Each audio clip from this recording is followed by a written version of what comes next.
એક છોકરો પરીક્ષા આપીને રેલવેમાં પાછો પોતાના વતનમાં આવી રહ્યો હતો.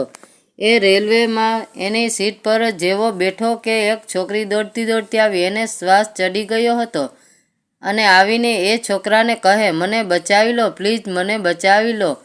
છોકરો કાંઈ બોલે એ પહેલાં તે ત્યાં પડેલી ચાદર ઓઢીને એ છોકરાના પગમાં સંતાઈ ગઈ. પછી જ્યારે બહુ દૂર ટ્રેન જતી રહી ત્યારે એ છોકરીએ પૂછ્યું, આ ટ્રેન ક્યાં જશે? તો પેલો છોકરાએ કીધું, મારા વતન સુધી જશે. એટલે વારમાં તો ટીટી આવી ગયો અને બધાની ટિકિટ ચેક કરી. પછી પેલી છોકરીને કીધું, તારી ટિકિટ દેખાડ.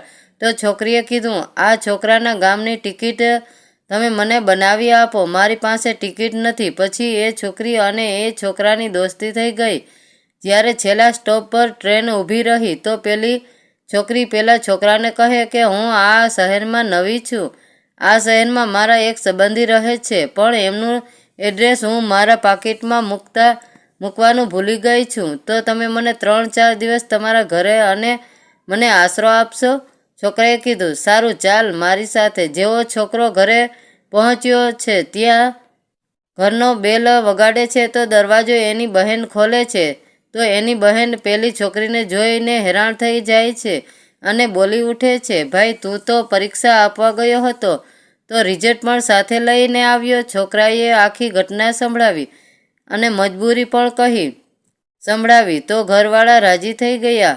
છોકરી બીજા દિવસે ઘરમાં બધું કરિયાણું શાકભાજી તેના પોતાના રૂપિયાથી લઈ આવી તો પરિવારવાળા બધું ભૂલી ગયા કે આ છોકરીને 2-3 દિવસ પછી તેના સંબંધી ત્યાં મૂકવા જવાની છે. આજ અરસામાં છોકરાના બહેનના લગ્ન નક્કી થઈ ગયા, પણ દહેજ માટે 90,000 રૂપિયા ઓછા પડતા હતા. તો છોકરાના પિતાજી લોન લેવાની વાતો કરતા હતા. તો પેલી છોકરી બોલી કે બાપુજી, તમે લોન નથી લો, હું તમને આપી દઉં છું. એમ કરીને એને રૂપિયા આપી દીધા. પછી પેલી છોકરીના લગ્ન ધૂમધામથી થયા. બહેનના લગ્ન થયા પછી છોકરાએ પેલી છોકરીને કહ્યું કે હું તને પ્યાર કરું છું, તું મારી સાથે લગ્ન કરીશ? આ વાત સાંભળીને પેલી છોકરીએ કીધું, આ વાત તમે તમારા માતા પિતાને સામે કરો? તો છોકરોએ કીધું કે મારા માતા પિતાને પૂછીને જ કહું છું. છોકરી બધાની વચ્ચે બોલી કે મારા વિશે જાણ્યા વગર તમે મારી સાથે લગ્ન કરવા તૈયાર થયા? શું તમે મારી અસલિયત જાણો છો? મને જાણ્યા પછી મારી સાથે લગ્ન કરવા તૈયાર થવું જોઈએ.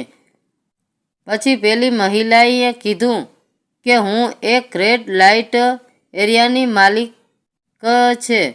એ મારી મા છે અને હું એમની દીકરી છું. પણ એક દિવસ મને લાગ્યું કે મારી કિંમત પણ થઈ ગઈ છે.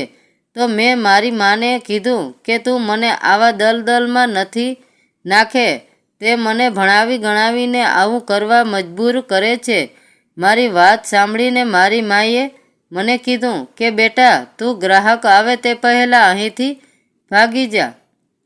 એટલે હું ભાગીને અહીં આવી ગઈ છું. એ છોકરીની વાત જાણીને બધાને કાપે તો લોહી ન નીકળે એવી પરિસ્થિતિ થઈ ગઈ. એ છોકરી સાથે બોલવાનું બંધ કરી દીધું.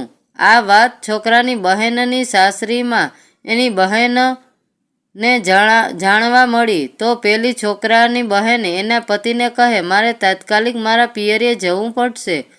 એમ કરીને પિયરે પહોંચી તો ત્યાં જઈને દેખે છે તો પેલી છોકરી તેનો સામાન લઈને ઘર છોડીને જતી રહી હતી. તો એવામાં છોકરાની બહેને તેને પૂછ્યું, ક્યાં જાય છે? તો પેલી છોકરી બોલી, ઈશ્વર જાણે. એમ કહીને રડવા લાગી અને કહેવા લાગી, તમારો પ્યાર બહુ મળ્યો, અહીં હું રહી એટલો તમારો આભાર. પેલા છોકરાની બહેને એના માતા પિતા ભાઈને સમજાવવા લાગી કે આટલા દિવસથી ઘરનો બધો સામાન આ લાવતી હતી, મારા લગ્નમાં રૂપિયા ખૂટતા અને આપ્યા ભાઈ તારા સાથે ફરતી હતી, ત્યારે આ છોકરી તને ખરાબ નથી લાગતી? ત્યારે તો તને એની બહુ તારીફ કરતા હતા. જો ભાઈ તું આ છોકરી જોડે લગ્ન નહીં કરે તો હું તમારા ઘરે કોઈ દિવસ પણ પગ નહીં મૂકું.